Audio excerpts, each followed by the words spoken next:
अब सेम डिजिजको लागि चाहिँ हामीले सेम मेडिसिन साथीहरूसँग सेयर गर्न मिल्ने कि नमिल्ने।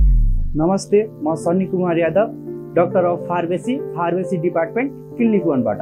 आज हामी मेडिसिनको बारेमा केही कुरा छलफल गर्छौँ। एक्चुअलीमा भन्नु भने हामी सेम डिजिज भयो भने चाहिँ हामीले तपाईको साथी र तपाईमा चाहिँ डिफरेन्ट हुन सक्छ, त्यही भएर हामीले सेयर चाहिँ गर्न मिल्दैन। किनभने चाहिँ तपाईलाई रोग चाहिँ बढी हुन पनि सक्छ अथवा तपाईको साथीलाई कम पनि हुन सक्छ। त्यही भएर डोज चाहिँ हामीलाई सिभिरिटी, रोग चाहिँ कस्तो लागेको, धेरै हो कि कम छ, त्यो हिसाबले चाहिँ डोज एडजस्टमेन्ट गरेर चाहिँ मेडिसिन खानुपर्छ। त्यही भएर चाहिँ सेयर गर्न चाहिँ मिल्दैन। एउटा अर्को इक्जाम्पल पनि हेरौँ हामी। जस्तो तपाईको साथीको वेट, बडी वेट धेरै छ, मोटो छ है, अर्को तपाईको वेट चाहिँ कम छ, तपाई कम वेटको हुनुहुन्छ।